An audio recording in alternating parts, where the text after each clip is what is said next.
Quimera Audiolivros apresenta Magia Prática, um livro de Franz Bardon, terceira parte. Karma, a lei de causa e efeito. Uma lei imutável que possui seu aspecto característico justamente no princípio do Akasha, é a lei de causa e efeito. Toda causa provoca um efeito correspondente. Essa lei vale, em todos os lugares, como a lei suprema, assim toda ação tem como consequência, um determinado efeito ou produto. Por isso o karma deve ser considerado não só uma lei para nossas boas ações, como prega a filosofia oriental, mas, como podemos perceber nesse caso, seu significado chega a ser bem mais profundo. Instintivamente, as pessoas sentem que todo o bem só produz bons frutos e todo o mal tem como consequência a produção de coisas más, ou como diz a boca do povo: o que o homem semeia, ele colhe. Essa lei irrevogável deve ser conhecida e respeitada por todos. A lei de causa e efeito também é inerente aos princípios dos elementos. Não quero aprofundar-me nos detalhes dessa lei, que aliás podem ser expressos em poucas palavras, porque eles são claros e lógicos para a mente de qualquer pessoa. A lei da evolução, ou do desenvolvimento também, se subordina à lei da causa e efeito. É por isso que o desenvolvimento é um aspecto da lei do karma. O corpo humano. O homem é a imagem verdadeira de Deus, portanto ele foi criado segundo o retrato do universo. Tudo que se encontra no universo numa escala maior, reflete-se no homem numa escala menor, é por isso que o homem é definido como um microcosmo, em contraposição ao universo como macrocosmo. Ao pé da letra, podemos dizer que no homem está refletida toda a natureza, e o objetivo desse capítulo é ensinar a observar, conhecer e dominar essa verdade. Não pretendo aqui descrever os processos físicos do corpo, pois essa descrição pode ser encontrada em qualquer obra especializada. O que eu quero é ensinar aos leitores como observar o homem do ponto de vista hermético e como utilizar nele a chave básica e os efeitos dos elementos. Há um famoso ditado que diz: num corpo sadio, uma mente sadia. No estudo do homem, veremos como é profunda e verdadeira a afirmação dessa pequena frase. Mas com certeza vocês perguntarão, o que é afinal, a saúde do ponto de vista hermético? Nem todo mundo terá condições de responder a essa pergunta imediatamente, a maioria dará uma explicação bastante individual à questão da saúde. Do ponto de vista hermético, a saúde é encarada como uma harmonia total das forças que operam no corpo, relativamente às características básicas dos elementos. Não há nem mesmo a necessidade da predominância de uma desarmonia muito grande dos elementos, para que o efeito se torne visível sob a forma de algo que chamamos de doença. A desarmonia em forma de doença já é uma perturbação importante nas regiões do corpo em que operam os elementos. É por isso que o futuro iniciado deve considerar como condição básica uma cuidadosa atenção com o seu corpo. A expressão externa do corpo é como uma bela vestimenta e, sob todos os aspectos, tanto no maior quanto no menor, a beleza também é um aspecto da natureza divina. A beleza não é só aquilo que nos agrada ou nos é simpático, pois a simpatia e a antipatia dependem dos efeitos recíprocos dos elementos. A saúde efetiva é muito mais uma condição básica para a elevação espiritual. Se quisermos morar bem, temos que arrumar nossa moradia, nossa casa. O mesmo acontece com nosso corpo, que deve ser belo e harmonioso.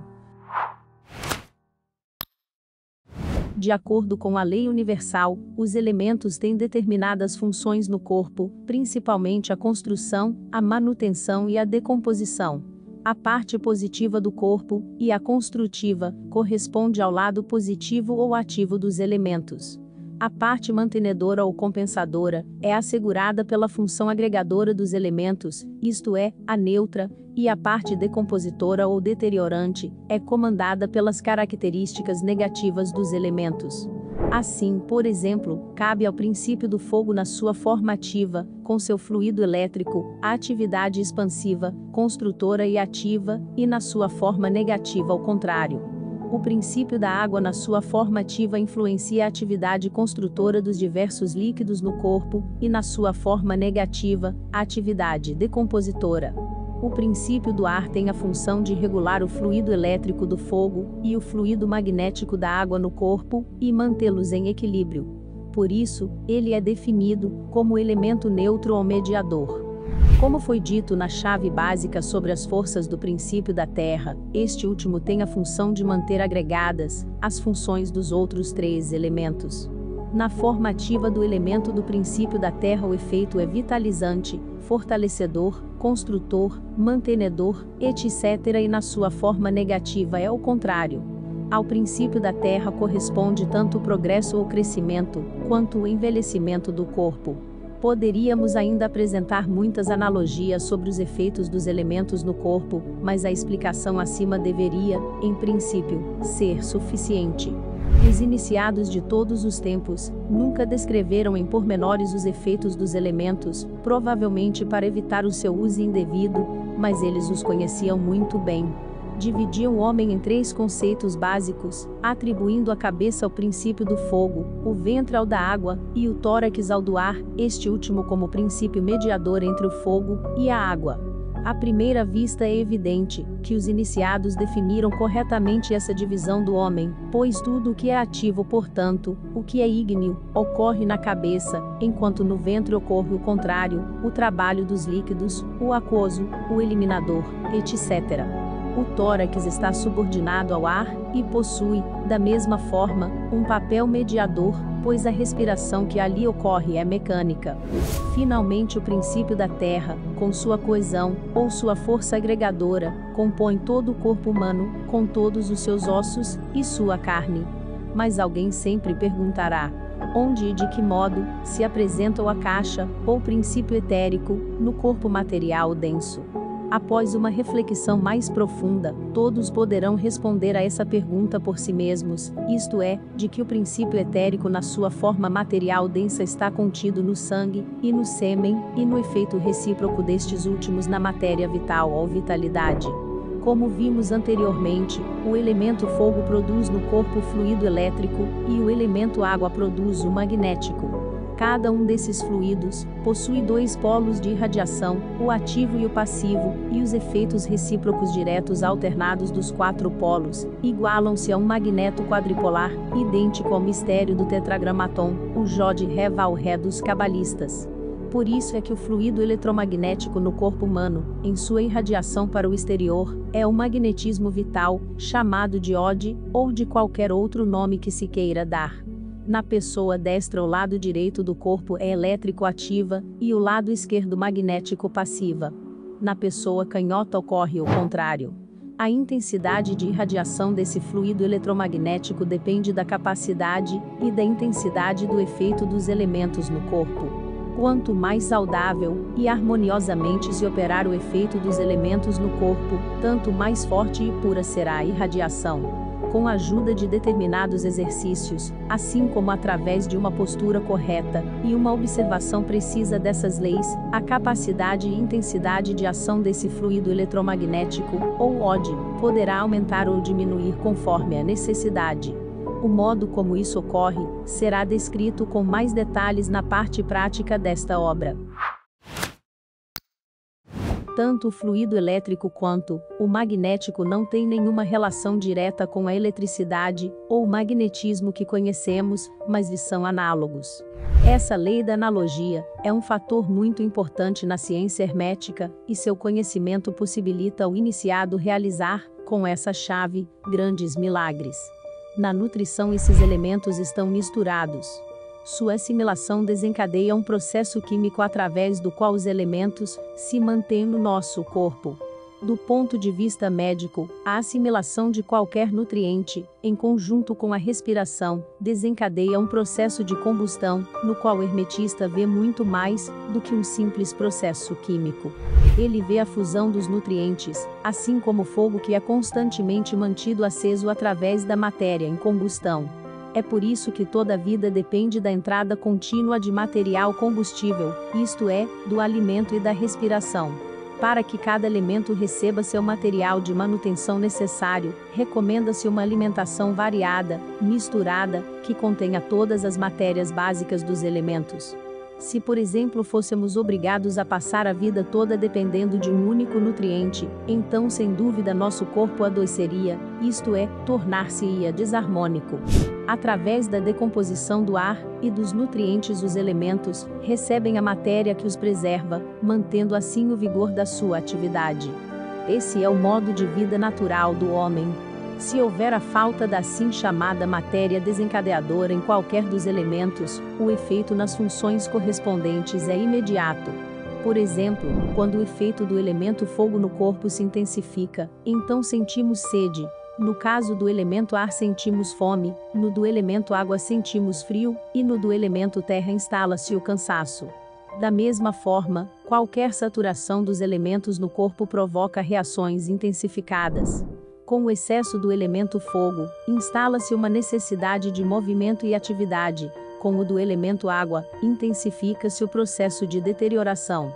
Uma saturação do elemento ar mostra-nos que devemos dosar a assimilação da nutrição, e uma saturação do elemento terra exerce seus efeitos em aspectos da vida sexual, mas não se evidencia necessariamente no impulso sexual carnal.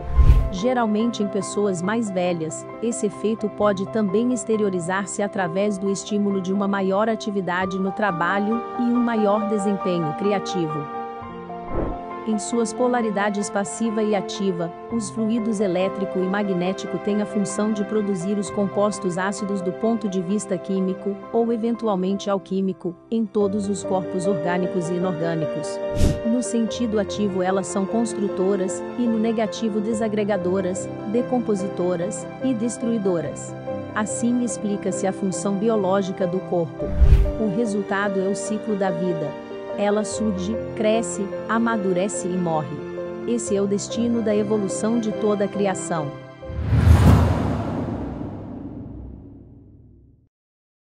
Adquira o conhecimento que pode mudar a sua vida. Com o curso de Magia Natural e Tarô, você pode adquirir através de um estudo aprofundado destes temas a compreensão necessária para mudar o panorama da sua vida, entendendo como usar as forças da natureza a seu favor, e aprendendo a trabalhar com elas no seu dia a dia. E mais ainda, com a certificação do curso pela ABRAT que você recebe, você pode se tornar um profissional na área, podendo atender outras pessoas, adquirindo assim uma nova profissão, e ajudando a mudar outras vidas. Confira mais sobre o curso e aproveite o valor promocional clicando no primeiro link na descrição do vídeo. Dieta. Um modo de vida sensato mantém a harmonia dos elementos no corpo. Quando surge uma desarmonia no efeito dos elementos, isto é, quando há predominância ou enfraquecimento de um ou outro elemento, deve-se tomar algumas providências para equilibrá-los novamente, ou pelo menos interferir favoravelmente nesse sentido. É por isso que, para casos específicos, costumam-se prescrever as mais diversas dietas. Já há muito tempo pessoas comuns chegaram a essa conclusão através de inúmeras observações, mas sem conseguir entender as causas precisas desses fenômenos. Quando a perturbação dos elementos é tão grande a ponto de tomar a desarmonia visível, então não se trata mais de uma desarmonia, mas sim de uma enfermidade. Costuma-se então logo lançar mão de meios drásticos, para recompor a harmonia necessária, obter uma saúde completa e trazer o corpo de volta ao ritmo normal. Sobre esse fundamento, baseiam-se todos os métodos de cura até hoje conhecidos. Prefiro abster-me da descrição de cada método de tratamento individualmente, pois todos já são amplamente conhecidos. Os métodos naturais de cura utilizam-se de efeitos térmicos, como banhos, compressas, cataplasmas, ervas, massagens, etc. O alopata usa remédios concentrados para provocar os efeitos correspondentes aos elementos, a assim promover a recuperação da saúde. O homeopata estimula o elemento contrário através de seu remédio similia similibus curantur, para recuperar o equilíbrio do elemento ameaçado, de acordo com a sua polaridade. Ao aplicar seus remédios, o eletrohomeopata age diretamente sobre os fluidos elétrico e magnético, para através do seu fortalecimento equilibrar o elemento desarmônico, conforme o tipo de enfermidade.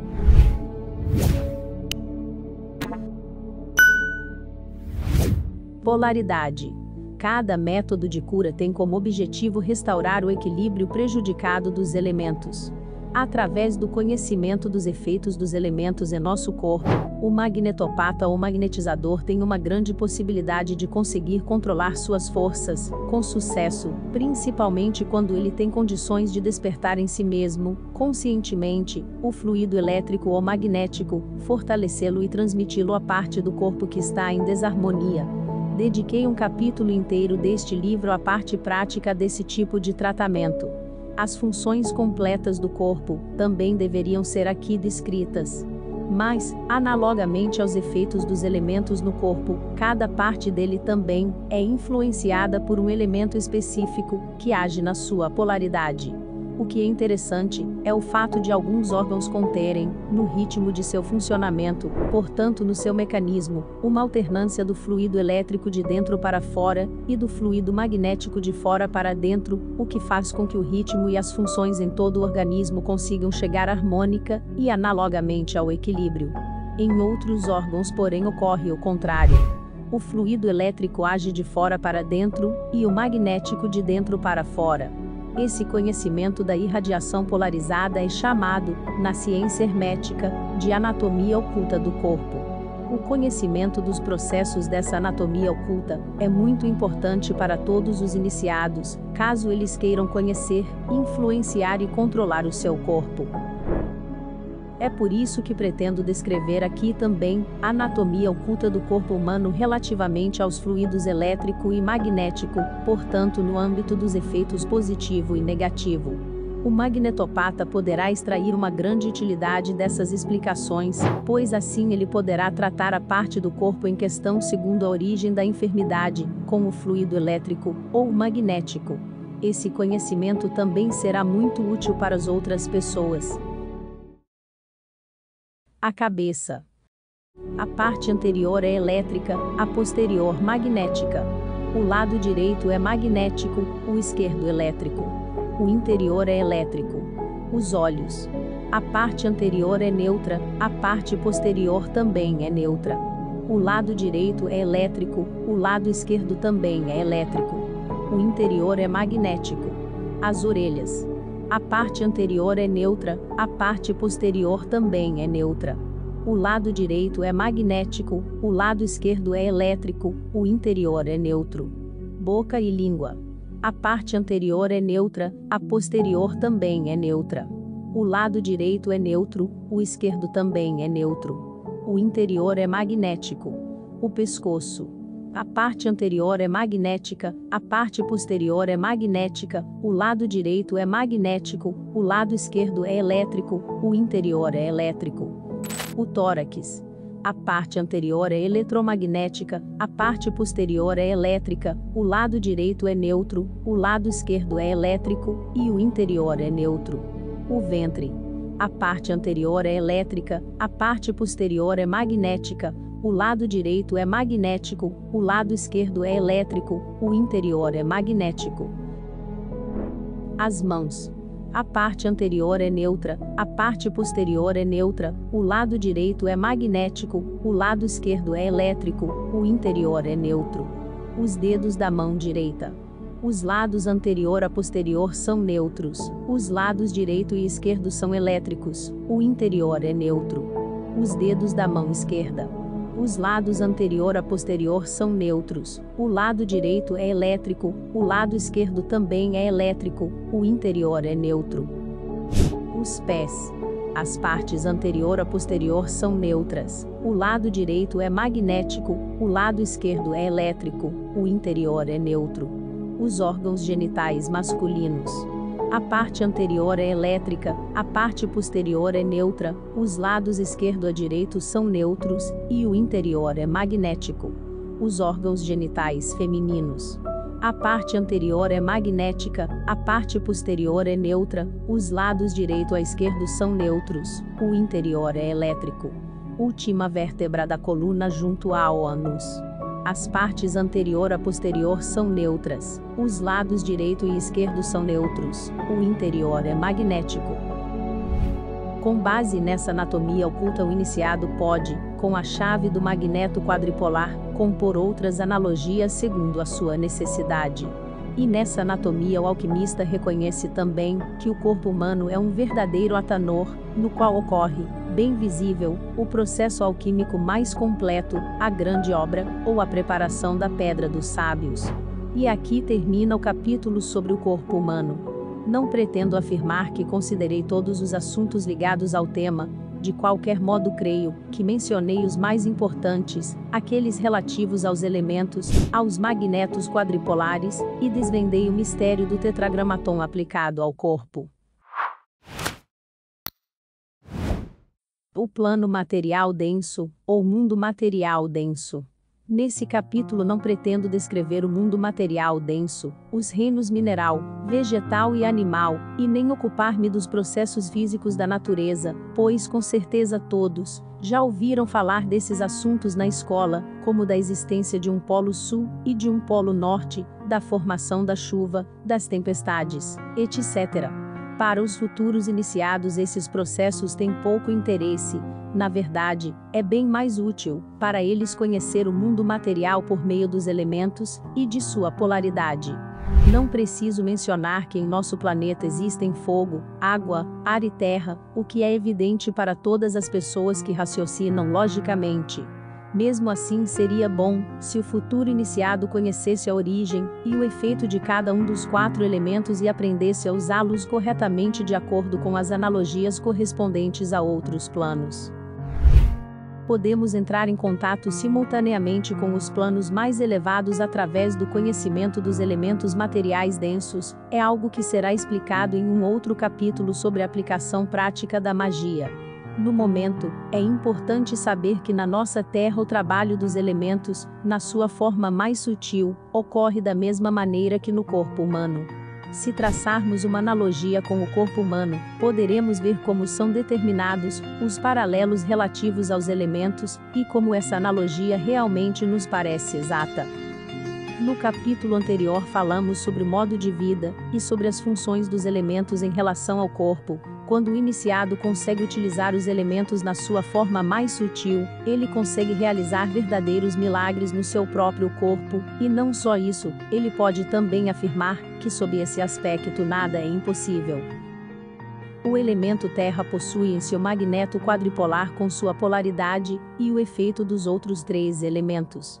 Na natureza, o princípio do fogo na sua forma ativa exerce seu efeito como princípio vitalizador, e na sua forma negativa como princípio destruidor e desagregador. O princípio da água possui na sua forma ativa o efeito solvente, doador de vida, e na forma negativa ao contrário. O princípio do ar com sua polaridade dupla é também o fator neutro, equilibrador e preservador da natureza. Em função da sua característica específica de coesão, o elemento terra tem como base esses 2 grandes elementos fundamentais, o fogo e a água, que junto com a neutralização do princípio do ar, fazem com que a terra seja considerada o elemento material mais denso. Como já mencionamos no item sobre o corpo, através da ação mútua dos elementos fogo e água, surgem 2 fluidos básicos, o elétrico e o magnético, que, exatamente como no corpo, formaram-se de acordo com as mesmas leis e possuem os mesmos efeitos mútuos. Por isso esses 2 elementos agem, com seus fluidos, sobre tudo o que acontece de material na Terra, influenciando vários processos químicos no seu interior e exterior, nos reinos mineral, vegetal e animal. Em vista disso, devemos dizer que o fluido elétrico encontra-se no ponto central da Terra e o magnético na sua superfície. Esse fluido magnético da superfície da Terra, apesar da característica do princípio da água, ou da coesão, mantém agregado tudo que é material ao composto. Através da característica específica de sua substância e condicionado pela composição dos seus elementos, cada objeto possui, relativamente ao fluido elétrico, determinadas irradiações, as assim chamadas oscilações de elétrons, que sofrem a atração provocada pelo fluido magnético geral de todo o mundo material. Essa atração é chamada de peso. Assim, o peso é uma manifestação da força de atração da Terra. A força de atração do ferro e do níquel, que todos nós conhecemos, é um pequeno exemplo, ou uma imitação daquilo que ocorre em grande escala em toda a Terra.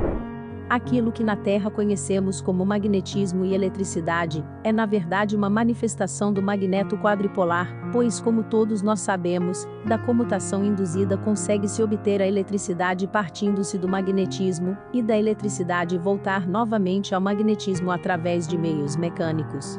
A transformação de uma na outra, já é na verdade um processo alquímico, ou mágico, que no entanto foi tão vulgarizado ao longo do tempo, que atualmente não é mais encarado como alquimia ou magia, mas foi simplesmente delegado à física. Podemos ver que nesse caso também se aplica o magneto quadripolar. Em relação à lei do magnetismo e da eletricidade, não só do corpo, como descrevemos no último capítulo, mas também do mundo material denso, todo ocultista sabe que tudo o que está em cima é também o que está embaixo. Todo iniciado que sabe empregar as forças dos elementos, ou o grande mistério do tetragramaton em todos os planos, também terá condições de realizar grandes feitos em nosso mundo material, coisas que aos olhos dos não iniciados poderão parecer milagres. Porém, para o iniciado elas não são milagres, e ele conseguirá explicar até as coisas mais intrigantes com base no conhecimento dessas leis. Todo o crescimento, o amadurecimento, toda a vida, também toda a morte em nossa terra, dependem das leis aqui descritas. Por esse motivo, o iniciado sabe que a morte não é a ideia de uma queda no nada. O que é considerado como um aniquilamento ou uma morte, é só uma passagem de um estado a outro. O mundo denso material surgiu do princípio do Akasha, o nosso já conhecido éter, e é também regulamentado e mantido por ele. É assim que se explicam todas as invenções baseadas na transmissão dos fluidos elétrico a magnético, e que dependem de uma transmissão à distância através do éter, como o rádio, a telegrafia, a telefonia e a televisão, além de muitas outras que surgirão no futuro. Mas o princípio básico, e as leis foram, são e continuarão sendo sempre os mesmos. Sobre os efeitos dos fluidos magnético e elétrico no plano material denso, poderíamos escrever um livro inteiro bastante abrangente e de conteúdo até emocionante. Mas o leitor dedicado, que decidir trilhar o caminho da iniciação, e não se deixar intimidar pelo árduo estudo das leis básicas, acabará chegando por si mesmo ao conhecimento das variantes dessas forças e suas características. Os frutos e o conhecimento que ele colherá compensarão amplamente o esforço empregado nesse trabalho.